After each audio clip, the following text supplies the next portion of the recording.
വിഭവ സമാഹരണത്തിന് പുതുവഴികൾ തേടാൻ CPIM. പൊതുവായ താൽപര്യങ്ങളെ ഹനിക്കാത്ത ഏത് മൂലധനത്തെയും സ്വീകരിക്കണമെന്ന് മുഖ്യമന്ത്രി പിണറായി വിജയൻ അവതരിപ്പിച്ച CPIM നയരേഖയിൽ പറയുന്നു. വരുമാനത്തിന്റെ അടിസ്ഥാനത്തിൽ സെസ്സുകൾ ചുമത്തുന്നതിനുള്ള സാധ്യതകൾ പരിശോധിക്കണം.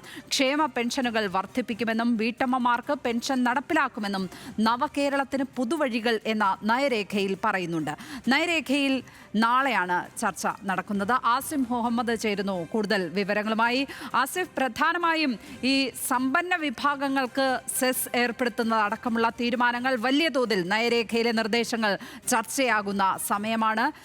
ഇതിനെക്കുറിച്ച് കൃത്യമായി എന്തൊക്കെയാണ് പറഞ്ഞിരിക്കുന്നത്? ഏതൊക്കെ വരുമാനക്കാർക്ക് സെസ് ഏർപ്പെടുത്താമെന്നുള്ളതാണ് ആ പരിധി? അതൊക്കെ സംബന്ധിച്ച വിശദമായ വിവരങ്ങൾ ഈ നയരേഖയിലുണ്ടോ? ആ വിവരങ്ങൾ നമ്മളിലേക്ക് എത്തുന്നുണ്ടോ?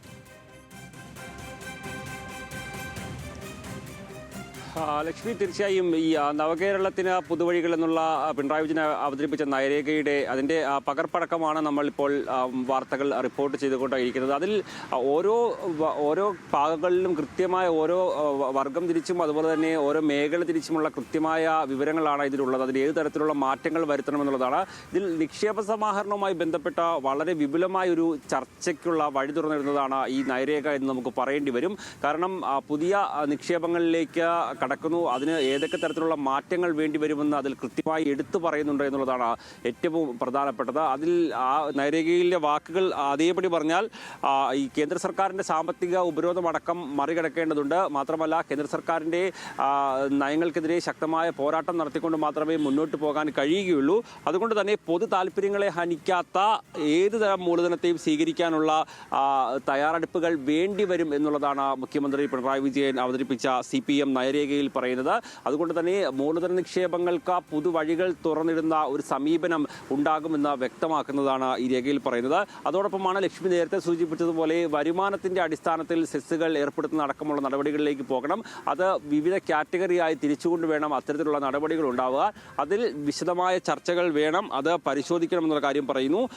അതിൽ തന്നെ ഈ എല്ലാ സമ്പന്ന വിഭാഗങ്ങൾക്കടക്കം എല്ലാ തരത്തിലുമുള്ള ആനുകൂല്യങ്ങൾ നൽകേണ്ടതുണ്ടോ എന്നുള്ള കാര്യങ്ങൾ പരിശോധിക്കണമെന്ന് അടക്കമുള്ള കാര്യങ്ങൾ ചൂണ്ടിക്കാണിക്കുന്നുണ്ട്. ആളുകളെ സമ്പത്തിന്റെ അടിസ്ഥാനത്തിൽ കൃത്യമായി വിലയിരുത്തിക്കൊണ്ട് കൂടുതൽ ക്ഷേമ പ്രവർത്തനങ്ങൾ താഴേക്കിടങ്ങളിലേക്ക് എത്തിക്കുന്നതിനും അതോടൊപ്പം തന്നെ വലിയ രീതിയിൽ സാമ്പത്തിക ഉയർച്ച ഉള്ളവർക്ക് കൂടുതൽ നികുതി അടക്കം ഏർപ്പെടുത്തുന്ന അടക്കമുള്ള സംവിധാനങ്ങളിലേക്ക് പോകണമെന്നുള്ള വിശദമായ ഒരു ചർച്ചയ്ക്കാണ് ഇവിടെ തുറന്നിടുന്നത്.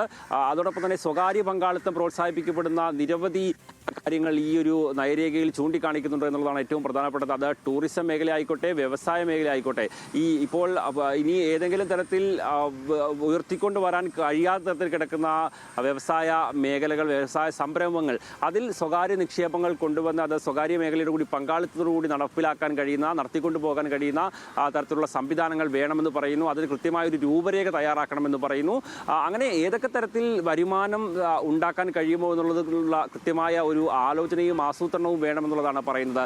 അത് നമ്മുടെ സംസ്ഥാനത്തിൻ്റെ വിഭവങ്ങളടക്കം ഉപയോഗപ്പെടുത്തിക്കൊണ്ട്, അത് ഡാമുകളിലെയും പുഴകളിലെയും ഈ മണൽവാരലടക്കമുള്ള കാര്യങ്ങൾ, അങ്ങനെ ഏതൊക്കെ തരത്തിൽ, അതായത് കാർഷിക ഉൽപ്പന്നങ്ങളുടെ വിപണനവുമായി ബന്ധപ്പെട്ട സർക്കാർ തരത്തിലുള്ള സംവിധാനം പറയുന്നു. അതോടൊപ്പം തന്നെയാണ് ഈ പാലിയേറ്റീവ് കെയർ രംഗത്ത് വലിയ രീതിയിലുള്ള പൊതുജനങ്ങൾ സഹായിക്കുന്നതിലേക്കും മറ്റുമുള്ള കാര്യങ്ങൾ എത്തുന്നത്. സർക്കാരിൻ്റെ കീഴിലേക്കുള്ളൊരു സംവിധാനമായി കൊണ്ടുവന്ന് അത്തരത്തിലുള്ള നിക്ഷേപങ്ങൾ കൊണ്ടുവന്ന് അത് പൊതുജനങ്ങൾക്ക് കൂടുതൽ ഉപകാരപ്പെടുന്ന സംവിധാനത്തിൽ വിനിയോഗിക്കുക തുടങ്ങിയ കാര്യങ്ങളെല്ലാം ഇതിൽ എടുത്തു പറയുന്നുണ്ട് എന്നുള്ളതാണ്. അതോടൊപ്പം തന്നെ സംസ്ഥാന സർക്കാരിൻ്റെ ഏറ്റവും പ്രധാനപ്പെട്ട ജനങ്ങളുമായി അടുത്ത് നിർത്താൻ കഴിയുന്ന ക്ഷേമ പെൻഷനുകൾ, ആ ക്ഷേമ പെൻഷനുകൾ വർദ്ധിപ്പിക്കണം, അതിനാവശ്യമായുള്ള സംവിധാനങ്ങൾ ഉണ്ടാകുമെന്ന് പറയുന്നു. വീട്ടമ്മമാർക്ക് പ്രത്യേകമായ പെൻഷൻ ഏർപ്പെടുത്തണം.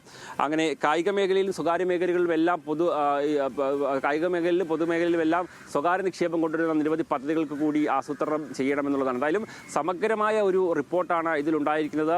നാളെ സമ്മേളനം അത് വിശദമായി ചർച്ച ചെയ്യും. അതിനുശേഷം അത് ജനങ്ങൾക്ക് മുമ്പിലേക്ക് എത്തുമ്പോൾ സ്വാഭാവികമായും മൂന്നാം ഭരണം ലക്ഷ്യമിടുന്ന ഇടതുപക്ഷത്തെ സംബന്ധിച്ചോളം അവരുടെ നയം ഇതായിരിക്കും. ഇത്തരം കാര്യങ്ങൾ ചൂണ്ടിക്കാണിച്ചുകൊണ്ടാണ് ഞങ്ങൾ അടുത്ത തവണ ജനങ്ങൾക്ക് മുമ്പിലേക്ക് എത്തുന്നത് എന്ന് വിശദമാക്കുന്ന ഒരു രേഖ തന്നെയായിരിക്കും ഇത്. ലക്ഷ്മി.